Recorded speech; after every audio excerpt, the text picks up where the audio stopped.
자, 이번 시간 로마서입니다. 로마서는 바울 서신이라고 그러죠. 바울이 썼습니다. 바울 서신은 총 몇 권입니까? 13권이죠. 13권인데 로마서부터 빌레몬서까지 13권이고 로마서가 13권의 바울 서신 중 맨 처음, 그러니까 이제 기록 순서상 맨 처음이 아니라 배열상, 신약성경의 배열상 맨 처음에 있죠. 로마서는요, 바울 서신은요, 전부 다 교회를 다루는 책이에요. 교회 시대. 그러니까 경륜적으로 말해도 구약 시대가 있고, 또 사복음서는 구약과 신약의 과도기라 그랬잖아요. 그리고 이제 사도행전도 유대인의 경륜에서 교회의 경륜으로 넘어가는 과도기라 그랬는데, 바울 서신은 그 전체적으로 교회 자체에게 초점이 맞춰져 있는 책들입니다. 근데 전체적으로 교회를 다루는 책이다 보니까 구원론도 교회 구원이 나오는 거죠. 구약에는 율법적 구원이니까 뭐 행위도 있어야 되고 뭐 규례도 지켜야 되고, 근데 신약에는 그런 거 다 필요 없다라고 말하지 않습니까? 그래서 이제 사복음서도 예수님의 이야기이긴 하지만은 예수님이 죽으시기 전까지는 구약적인 내용이 있다라고 말씀드렸었기 때문에 완전한 신약적인 내용을 보려면 바로 그 바울 서신을 봐야 되는 거예요.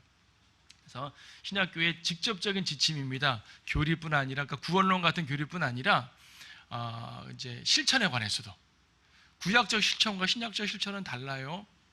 구약에서 요구하는 것과 신약에서 요구하는 것들이 뭐 도덕적인 건 비슷하지만 조금씩 이제 범위라든지 다릅니다. 우리는 성령 충만을 통해서 행해야 되는 것들이 있죠.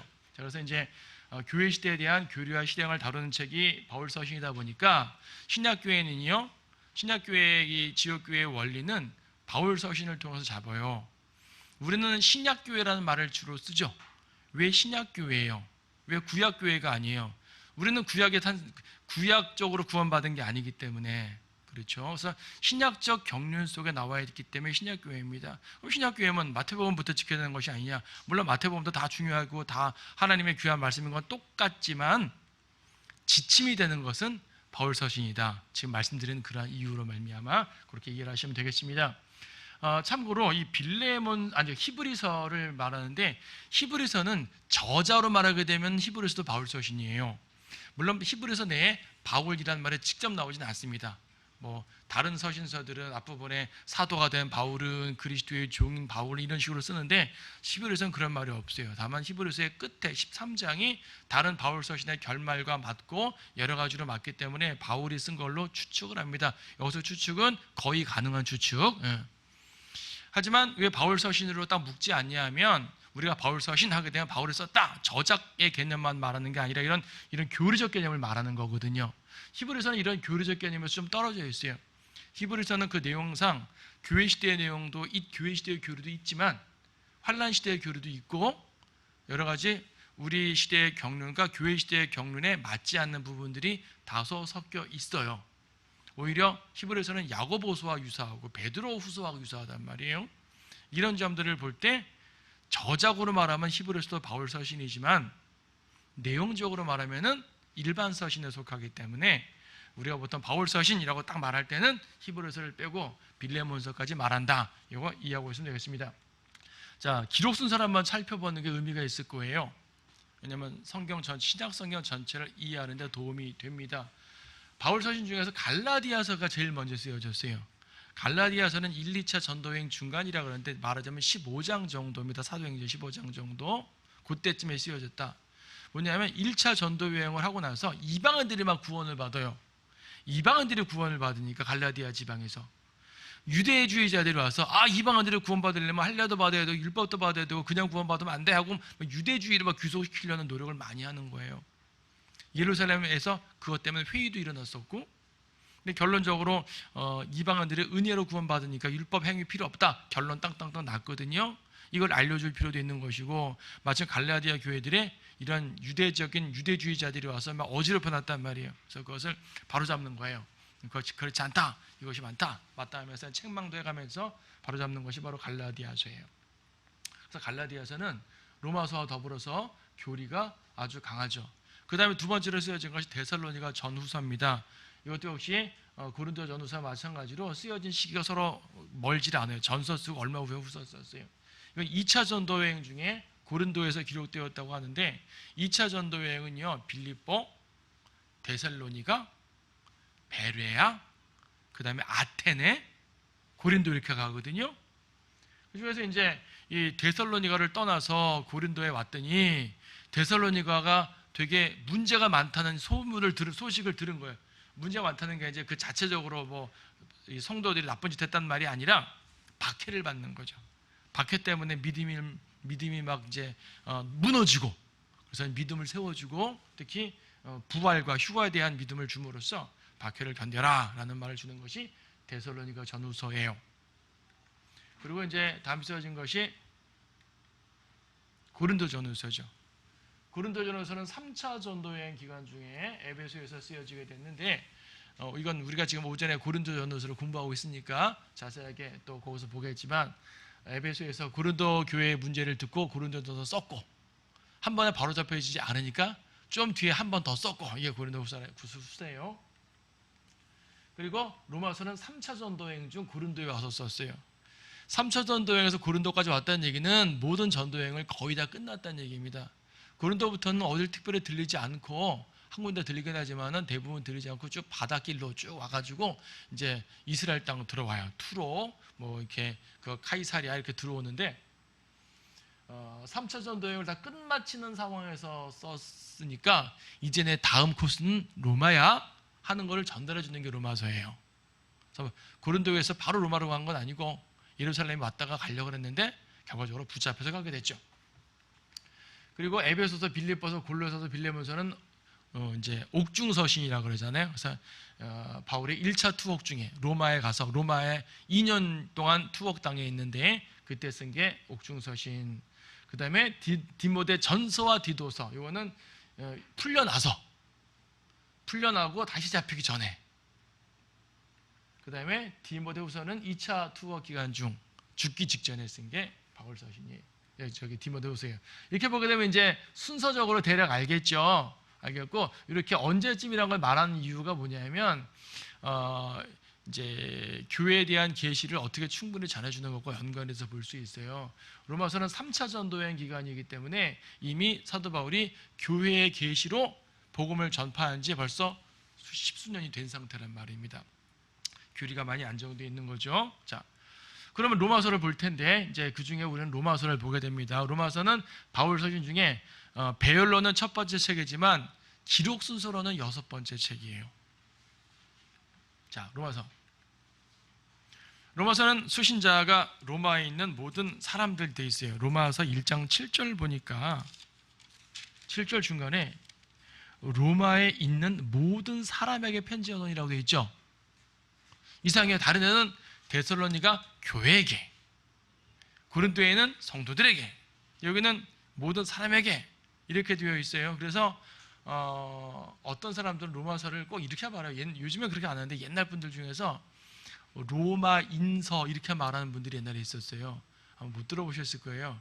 옛날 저 어릴 때 뭐 교회 장로님 이런 분들이 꼭 로마인서 그래요. 그래서 로마인서가 뭐야? 저분 사투리 하시나? 그것이 아니라 로마 사람에게 보냈다 해서 로마인서라고 옛날에 그렇게 많이 한국 교계에서 가르쳤었어요.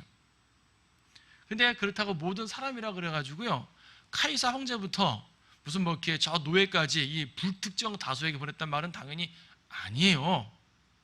분명히 편지를 썼다는 얘기는 허구가 다 날린 게 아니잖아요. 비둘기한테 물어다가 자 아무데나 로마에 떨어뜨려라, 이게 아니잖아요. 로마서 16장에 보게 되면 페베라는 자매를 통해서 보냈거든요. 누군가에게 보낸 거예요. 그 누군가가 누구냐고요. 지금 우리는 7절의 중간번역인데 여기 앞문장부터 보세요. 하나님의 사랑을 받고 성도로 부르심을 받은 로마에 있는 모든 사람에게. 그럼 뭐예요? 로마 성도들에게 보냈단 말이죠. 당연히 로마에 그냥 모든 불특정 다수에게 보냈단 말이 아니라 로마 교회에게 보냈단 말이에요.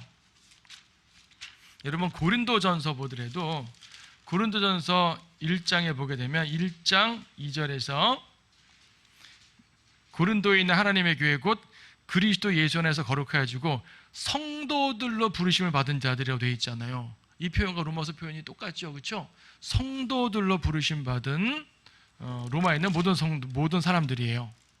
그러므로 이거는 로마 교회에게 보낸 게 맞아요. 하지만 교회란 말을 직접 쓰지 않은 것은 뭐냐면 아마도 지역교회 형태가 제대로 갖춰지지 않았던 것 같아요. 당시 로마서 당시에 뭐 이렇게 장로들이 다 돼 있어서 정식으로 모임을 제대로 갖는 그런 교회로서의 형태가 기록되어 있지 않았을 것 같고, 로마 도시는 또 워낙 크다 보니까 다 모일 수도 없었고, 다만 군데군데 성도들이 산재해서 여기저기서 이제 모이고 했던 것 같습니다. 실제로 로마에는 많은 성도들이 있었어요. 사도행전 28장을 보게 되면 바울이 로마로 잡혀 들어갈 때 로마 근처 로마에 거의 다 왔을 때 말입니다. 형제들이 나와서 마중 오고 막 그랬거든요. 그걸 보게 되면 로마에도 많은 그리스도인이 있었다. 근데 왜 그런지 교회란 말을 직접 쓰지는 않았어요. 그리고 어쨌든 교회라고, 뭐 교회라는 게 꼭 조직체가 있지 않아도 그리스도의 몸이면 교회는 교회니까 뭐 이제 큰 틀에서 교회라고 칩시다. 로마 교회라고 말합시다. 이때 이 로마 교회가 바울이 세운 게 아니에요. 왜냐하면 바울은 지금 고린도에 썼을 때 내가 얼마 지나지 않아서 로마를 방문하고 싶어 라고 말했단 말이에요. 로마를 아직 방문하지 않았다는 얘기죠. 로마를 방문하지 않았는데 교회가 있어요. 성도들이 있어요. 이 말은 뭐예요? 바울이 전도한 게 아니잖아요. 물론 바울이 다른 데서 전도할 때 그거 받고 갔을 수도 있겠지만 뭐 그런 분도 몇은 있겠죠. 하지만 그동안 꽤 오랫동안 사역을 하던 열매의 결과 중에 하나가 로마에 있는 성도들이 이제 자생적으로 생긴 거예요. 그러니까 바울로서는 어떻습니까? 바울이 로마 성도들하고 교제를 하고 싶은데 저들이 이제 성도들이라고 이제 있고 때로는 모이기도 하고 있지만 저들이 정말 구원 받았을까? 제대로 된 복음을 들었을까? 걱정하지 않겠어요? 그래서 그들에게 아직 만나기는 전이지만 만나기 전에 기본적인 걸 이제 공유해야 되기 때문에 구원론부터 적어주는 거예요. 이렇게 구원받습니다. 당신들 이렇게 구원받았어요. 말하자면 그런 거죠. 물론 로마서는 구원론만 있지는 않습니다. 다른 것도 있습니다. 그래서 이제 또한 이 로마 성교회는 베드로가 세운 것도 아니에요.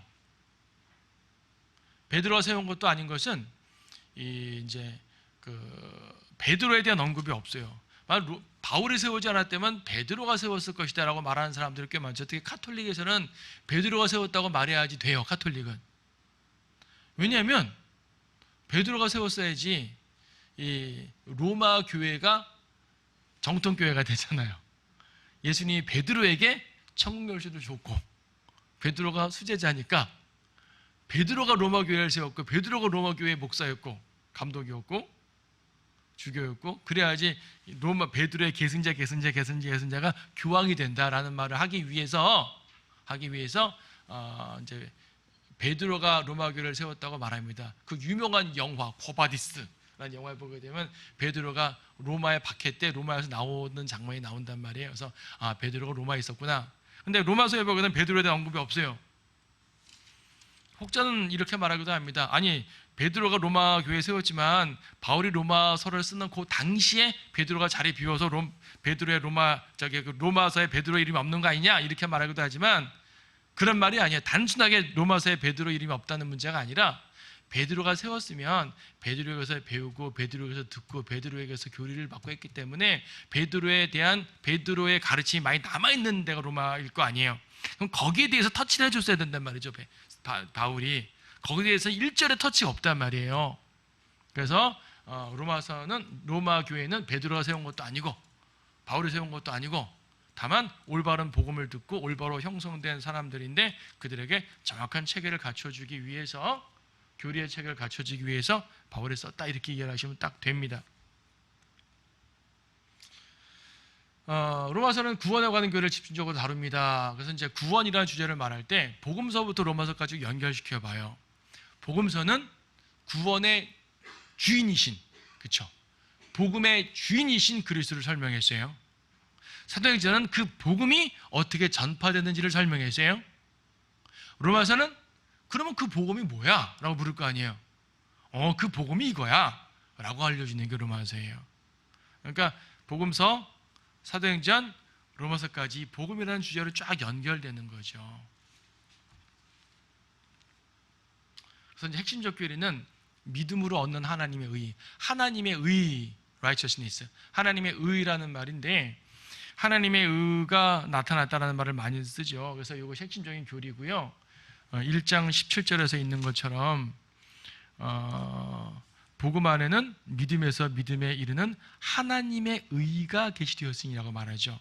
특히 의라는 말이 다양한 형태로 40번 정도가 쓰여진다. 그러니까 로마서는 의를 말하는 책이에요. 의. 근데 그 의를 무엇으로 하냐? 왜 믿음의 의를 말하냐 하면 구약적 의는 믿음의 의가 아니라 행위의 의였어요. 신명기 5장 6장 보게 되면 행위를 통해서 이 모든 것들을 행하면 의롭게 된다고 말하거든요. 근데 신약적으로는 행위로 의롭게 되는 게 아니라 믿음으로 의롭게 된단 말입니다. 그래서 의는 의되 믿음의 의를 강조했죠. 특히 유대인에 대해서도 많이 강조하는 게 로마서인데, 로마 도시는 유대인 공동체가 꽤 많았어요. 회당도 많고 또 나름대로 탄탄한 공동체 조직을 세워놨었기 때문에 바울도 로마에 처음 갔을 때 유대인 장로들을 먼저 초대했었거든요. 그래서 이제 유대인들이 꽤 역할을 많이 했기 때문에 유대인들과 이방인들 간의 관계를 정립해 주는 것도 필요해요. 그래서 로마서는 그런 것들도 설명하고 있어요. 로마서는 여러분들 어떤 분들 로마서 갖고 구원의 복음만 딱 설명하기도 하는데, 물론 이제 초보적으로 그렇게 말하는 것도 돼요. 하지만 사실 로마서는요, 복잡하게 설명하려면 한없이 복잡할 수 있고 단순하게 하려면 한없이 단순하게 설명할 수가 있고, 하지만 꽤 다양한 주제와 심도 깊은 내용을 다루는 것이 로마서다. 생각해보세요. 로마는 당시 제국의 수도잖아요. 로마는 카이사 황제가 있는 곳이에요. 모든 곳이 세상이지만, 마귀가 주관하는 세상이지만 마귀의 화신인 적그리스도의 화신인 카이사가 로마에 있고요. 그러니까 로마는 온 세상, 마귀가 주관하는 온 세상의 핵심적인 장소예요. 그러니까 로마서에 교리부터 시작해서 성도의 실행까지 자세하게 쓰지 않을 수가 없는 거죠. 그만큼 중요한 책이 로마서라는 사실을 기억해 봅시다. 자, 그러면 이제 구성을 간단히 보게 되면 이런 거예요.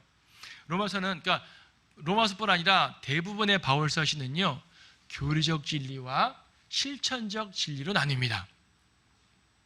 교리적 진리와 실천적 진리. 그래서 이제 교리적 진리가 반, 실천적 진리가 반, 이렇게 대부분의 서신서마다 그렇게 반반씩 구성되어 있어요. 근데 로마서는 그 사이에 경륜적 진리라는 게 하나 더 들어가요. 1장부터 8장까지 교리적 진리는 구원론을 주로 다루고 있고요. 경륜적 진리는 유대인과 이방인의 관계를 다루고 있고, 그다음에 실천적 진리는 성도의 온전한 삶에 대해서 구체적인 실행 방향, 이제 실천 사항들을 다룹니다. 이걸 간단히 보고 끝내도록 합니다. 자, 먼저 첫 번째 부분, 교리적 진리. 1장부터 5장까지가 구원론이에요.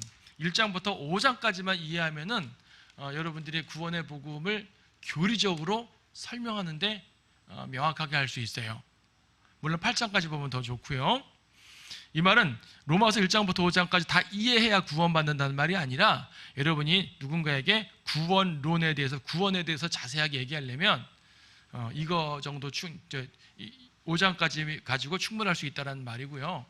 말하자면 로마서는 성경 내의 조직신학이에요. 아주 체계적으로 구원론을 설명합니다. 이방인들은 죄인이, 1장은 이방인들이 죄인이라는 말을 계속하고 있어요. 1장의 29절부터 보게 되면 그들은 모든 불의, 음행, 사악, 탐욕, 악의, 시기, 살인, 분쟁, 사기, 악독, 수군, 비방, 하나님 미워함, 모욕, 교만, 자기자랑, 악한 일, 부모 거역, 몰지각, 약속 저버림, 무정, 화해하지 않음, 무자비, 이런 일들이 지금 줄을 걷는데 성경에 나와 있는 대부분의 죄의 목록들을 적어놓고 있어요. 이런 것들은 모두 이방인들이 짓는 죄들이에요. 왜냐하면 그 앞에는 하나님을 믿지 않고 우상숭배했다는 말이 있거든요. 그 위엔 동성연애, 우상숭배 다 포함됩니다. 이방인들의 죄. 1장을 본 유대인들이 뭐라 그러겠어요? 하하, 봐라, 이방인 너희들은 죄인이야. 2장을 딱 보니까 유대인 너희도 죄인이야 라고 말하고 있네요. 유대인들도 죄인입니다. 그렇죠? 그래서 이제 13절에 하나님 앞에서는 율법을 듣는 자들이 의인이 아니고 율법을 행하는 자들이 의롭게 될 것이며, 유대인 너희도 죄인이야. 너희가 뭐 제대로 된 유대인이니? 하면서 책망하는 게 2장이에요. 그럼 3장은 뭘까요? 둘 다 죄인이다. 모두가 죄인이다. 이방인도 죄인, 유대인도 죄인, 모두가 죄인. 그래서 3장에서는 이 모두가 타락했다는 걸 말하고 있고요. 여러분이 잘 알고 있는 3장 23절에서 이는 모든 사람들의 죄를 지었으므로 하나님의 영광에 이르지 못하다가라는 말을 하고 있잖아요. 그렇죠? 두 가지가 아닙니다. 4장에서는 모두 죄인인데 어떻게 하냐? 우리가 행하는 것마다 죄인데 그럼 어떻게 하지? 그러니까 행하지 말고 믿어, 그 말입니다. 그래서 이 믿음으로 구원받는다, 믿음으로 의를 얻는다. 그래서 아브라함의 예를 들면서 아브라함이 믿음으로 의를 얻었던 것처럼 우리도 믿음으로 의를 얻습니다 라고 말합니다. 오직 믿음으로. 믿음이 강조되죠. 5장에서는 근데 뭘 믿어요? 믿음으로라는 말은 방법을 말하는 건데 그럼 뭘 믿죠? 하는 게 5장이에요. 예수 그리스도를 믿어라라는 말을 하는 겁니다. 그래서 5장 8절에 우리가 아직 죄인이었을 때 그리스도께서 우리를 위해 죽으심으로써 하나님께서는 우리를 향한 그의 사랑을 나타내시느니라 하면서 그분의 피라든지 보혈을 이런 것들을 이제 쭉 언급하고 있죠. 하나님의 선물이라는 것, 은혜라는 걸 강조하고 있습니다. 6장부터는 구원론은 한 단계 멈췄고요. 구원받은 성도들의 삶을 다뤄요. 구원받은 성도들 어떻게 해야 될까요? 죄와 싸워요. 6장은 죄와 싸우는 우리가 승리하려면 어떻게 되는 것인가를 다루고 있습니다. 어떻게 죄에서 이기죠? 내가 죽은 것으로 여기래요. 죽었대요. 6장 2절에서 예수 그리스도 안으로 침례받은 우리가 그의 죽으심 안으로 침례받은 것을 알지 못하느냐. 죽었어요. 7절 이는 죽은 자가 죄로부터 자유롭게 되었기 때문이라 죽어요. 죽음을 우리가 영적으로 죽었다는 사실을 제시합니다. 그러니까 그리스도하고 죽었다는 사실을 제시합니다.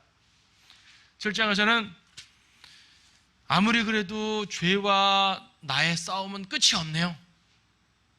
여러분은 하루에 몇 번이나 마음속에서 죄와의 투쟁을 합니까? 수없이 크고 작은 투쟁들을 할 거예요. 이 싸움은 죽을 때까지 멈추지 않겠죠. 내가 아무리 죽었다고 여긴다 할지라도 이 싸움은 계속돼요. 너무나 갈등되니까 바울이 뭐라 그랬어요? 오, 나는 비참한 사람이로다라고까지 고백하고 말했잖아요. 그게 7장이에요. 영적 싸움. 8장은 어떻게 하는 것인가? 자, 싸움이란 것은 승리를 해야 될 텐데 어떻게 승리하는 것인가? 성령님을 의지하라. 성령 충만, 성령을 따라 행하라라는 원리를 제시합니다. 죄와 싸우긴 싸우되 지지 말고 이겨야 되는데 육신과 반목하는 건 성령님이시기 때문에 성령님을 의지하라라는 말의 8장이에요. 이렇게 해서 저 전반부는요, 구원론과 영적 전쟁에 대한 구도로 되어 있어요. 구원론은 오직 믿음으로 구원받는다는 그 1장 17절의 그 진리를 강조해주고 있고요. 의는 믿음으로 말미암아 살리라. 그렇죠? 뒷부분 영적 전쟁은 결과적으로 구원의 영원한 보장을 말합니다. 영적 전쟁에서 때때로 패할 때도 있잖아요. 우리는 수없이 패합니다. 패한다고 주님이 우리를 던져버리지 않잖아요. 우리는 구원을 받았다는 얘기죠. 로마서 8장 38절 내가 확신하노니 사망이나 생명이나 천사들이나 정사들이나 권세들이나 현재 일들이나 다가올 일들이나 높음이나 깊음이나 어떤 다른 피조물이라도 우리를 그리스도 예수 우리 주 안에 있는 하나님의 사랑에서 떼어놓을 수 없으리라. 그렇죠? 때때로 영적 전쟁에 패할지도 있지만 결과적으로 우리는 승리한다. 왜? 우리는 그리스도 안에서 구원받은 사람이고 그리스도 안에 들어가 있기 때문에 라는 구원의 영원한 보장으로 결론을 내립니다. 여기까지만 끝나도 로마서는 한 책이 완성되는 거예요. 사실은 완성되는데 로마서는 그 다음은 또 유대인과 이방인의 차이를 말해요. 왜 그걸 말하냐면 아까 그랬죠. 로마에는 유대인들이 꽤 많았다고. 그리고 구원론에서도 유대인과 이방인을 분리해서 설명했었던 것처럼, 그렇죠? 분리해 설명했던 것처럼, 그래서 유대인과 이방인의 관계를 좀 더 말해주는 게 바로 9, 10, 11장입니다. 9장은 이스라엘의 배교를 말해요. 토기장의 비유라든지 이런 몇 가지를 제시하면서 이스라엘은 배교. 이스라엘은 원래 선택받은 사람이다, 민족이다. 선택받았으나 배교했다. 이게 9장의 포인트예요. 10장은 유대인과 이방인 사이에 구원의 차별이 없다. 유대인과 이방인은 경륜적인 차이는 있지만 교회 시대 내에 구원 차이 없어요. 어떤 분이 가끔 질문해요. 오늘날도 유대인들은 율법 지켜야 구원받나요? 안식을 지켜야 구원받나요? 물어보면 아니요. 오늘날은 유대인이라도 안식을 율법 안 지켜도 됩니다. 예수님 믿으면 구원받습니다. 유대인은 별도로 취급받나요? 아니요. 교회 시대에는 유대인도 구원받으면 우리랑 똑같이 그리스도의 몸이 됩니다. 왜냐하면 그리스도의 몸이라는 말 자체가 그리스도 안에서 유대인과 이방인이 하나 된 걸 말한단 말이에요. 그래서 이 시대에는 지금 이스라엘 가서 이상한 빵보다 쓰고 말이에요. 수염 기르고 그런 까만눈 유대인들 있잖아요. 그런 정통파 유대인이라도 예수님을 믿으면 우리랑 똑같이 교회의 구성원이 되는 거예요. 다만 그들은 자기들의 전통이 있으니까 구원 받았어도 여전히 회당 가고 율법 지키고 해요. 그들은 마치 사도행전 시대의 유대인들처럼 구원을 받았어도 율법을 지킬 거예요. 그건 자기네의 그냥 문화예요. 삶이에요. 생활 양식이에요. 하지만 율법으로 구원받지 않는다는 걸 말해줘야 되는 거죠. 대환란 때는 다시 율법으로 구원받아야 되니까 달라지지만은 교회 시대는 똑같단 말이에요. 그래서 유대인과 이방인 차별 없다는 것을 10장에 강조해주고 있고요. 누구나 믿기만 하면 구원받는다. 누구나. 10장 12절 유대인과 헬라인 사이에 차별이 없으니 이는 만민에게 동일한 주께서 그를 부르시는 모든 사람에게 부여하심이라. 주의 이름을 부르는 자는 누구나 구원을 받으리라. 누구나. 유대인 이방인 차별 없이 11장에서는 이스라엘의 회복을 말합니다. 올리브 나무의 비유를 말하면서 이방인이 떨어져 나가고, 그러니까 올리브 나무의 비유가 뭐예요? 참 올리브 나무가 있는데 참 올리브 나무가 이스라엘이에요. 가지가 일부 떨어졌어요. 그리고 돌 올리브 나무에, 그럼 나쁜 나무에 가지가 일부 접붙여졌다는 얘기죠. 이스라엘의 나무에 이방인이 접붙여졌어요. 그래가지고 하나님의 언약 가운데 이방인이 들어와서 교회가 됐어요. 근데 이방인이 배교하네요? 배교라보다도 이방인의 죄가 극심해지는 겁니다. 그러면 이방인 자를 다시 부러뜨려 버리고 다시 유대인들을 집어넣어서 하나님의 경륜 가운데 집어넣겠다 그 말이에요. 그러니까 우리 로마서 할 때 자세히 배우는 거지만 유대인이 잘못해서 떨어져 나오고 그 사이에 이방인이 들어갔던 것처럼 이방인이 잘못하니까 떨어져 나오고 다시 이방인이 들어오게 된다, 유대인이 들어오게 된다 이 말을 해요. 그래서 유대인이 회복되는 걸 말하는 거죠. 11장 26절에서 25절 뒷부분 이는 이방인의 충만함에 차기까지는 이스라엘의 일부가 완고하게 된 것이라 그리하여 온 이스라엘의 구원을 받으리라. 이스라엘 이방인들의 충만함에 차기까지는 이스라엘의 일부가 완고해졌답니다. 이방인들의 충만함이 뭔가요? 충만함. 많은 사람들은 개역 성경에는 이방인들의 충만한 수가 차기까지는 이라 되어 있어요. 충만한 수. 충만한 수가 찬다는 얘기는 하나님께서 이방인 중에서 몇 명의 구원받으가 미리 정해놨다는 말이 되거든요. 그래서 그 수가 다 차면은 이방인 시대가 끝난다 이렇게 말해요. 아니에요. 하나님이 이방인 누구누구 구원받을 걸 다 미리 정해놓은 게 아니잖아요. 이건 극단적 칼빈주의 교리이기 때문에 배격합니다.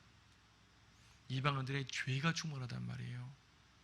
죄가 충만해지면 이방인들을 꺾어버리고 다시 유대인 시대로 만들어 버리실 거예요. 그걸 말하는 겁니다. 그러니까 이스라엘은 선택받았으나 배교에서 떨어져 나갔고 다시 회복하게 된다. 이것이 로마서 중간에 나 있는 경륜적인 진리입니다. 마지막 실천적인 진리는 간단하게 넘어갑니다. 실천적인 진리는 12장부터 나오는데 성도들이 구원받았으니까 그 삶도 변화되어야 되는 거거든요. 도덕적인 삶에 대해서 자주 강조합니다. 일단 첫째로 세상으로부터 성별할 것이요. 그리고 형제사랑 등 온갖 선한 일들을 행하라. 구원받지 않을 수도 선한 일들을 해야 되지만 이방인에게도 도덕적 교훈이 되겠지만 그러나 성도기 때문에 더욱더 하라라는 말을 하고 있습니다. 13장에서는 세상 권세자들에게 복종하라. 왜 로마서 이 말을 썼을까요? 다른 복음서가 아니라 다른 서신서가 아니라 로마의 권세자의 왕초가 있어요. 거기에 카이사가 있다고요. 네로 황제가 좀 있으면 나와요.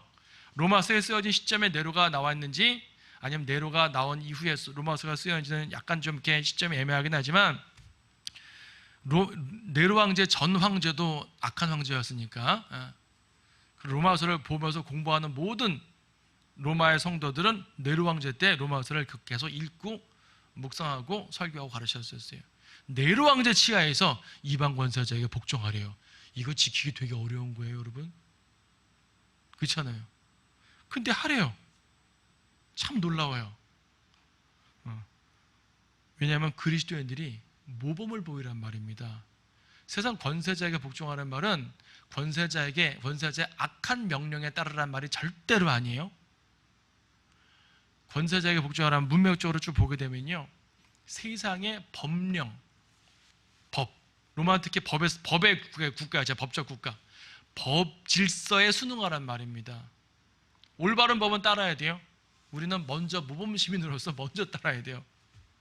함부로 길에 쓰레기 버리지 마시고요. 함부로 무단횡단하지 마시고요. 그렇죠. 뭐 그런 거. 그 이외에도 도덕적인 법들이 있잖아요. 악을 행치 말라고 말하고 있습니다. 14장에서는 음식 문제를 예를 들면서 믿음이 연약한 자를 받아들이라. 고린도전서하고 비슷한 내용이 있죠. 고린도전서 쓴 지 얼마 후에 썼기 때문에 비슷한 내용이 나오네요. 15장에서 형제들 굳게 세워주라 하면서 바울 사도의 이방인 사역에 대해서 강조해 줍니다. 16장은 마지막 부분이에요. 마지막 문안인데 나중에 한번 16장 갖고 설교를 한번 하려고 그래요. 16장은 사람 이름이 그렇게 많이 나와요. 모든 서신서마다 마지막은 누구누구에게 문안하라, 누가 문안하라, 이런 말은 다 들어있습니다. 모든 서신서마다. 근데 특히 로마서에는 엄청 많아요. 누구에게 문안하라, 누구에게 문안하라. 그러니까 바울이 로마에 알고 있던 성도들이 꽤 많은 거예요. 이 사람이 어떤 사람인지 몰라요. 정보가 없어요. 그래서 딱 이름 한번 딱 나와요. 그냥 대부분 그래요.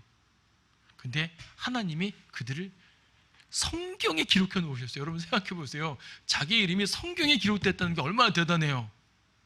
그렇죠? 루포, 헤마, 네레오 누구예요? 암플리아 누구예요? 안드로니코 누구예요 도대체? 에파네토 누구예요 도대체? 몰라요. 근데 성경에 기록했어요. 모세, 다윗과 동급이에요 지금. 하나님은 그 작은 성도들 하나하나를 기라상 같은 믿음의 영웅들과 같은 선상에 놔두시는 거예요. 더 놀라운 건 이들의 이름이 생명책에 기록되어 있다는 얘기죠. 여러분의 이름은 비록 지금 21세기에 살기 때문에 성경책에 기록은 못했지만 생명책에는 이들의 이름과 동일하게 기록되어 있을 거 아니겠어요. 이 놀라운 사실에 대해서 여러분 깊이 한번 생각해 보시고, 로마서는 이런 책이구나, 이렇게 죄인들이 구원받아서 이렇게 기록까지 되네, 이러한 일련의 과정을, 영적인 과정을 생각해 보게 되면 주님이 나를 얼마나 사랑하셔서 어떻게 구원하시고 어떻게 이끄시고 어떻게 영광을 주실지 기억할 수가 있겠죠. 자, 그런 마음들을 가지고 로마서를 읽어보십시오. 지금보다는 좀 새로운 관점으로 읽게 될 것 같습니다.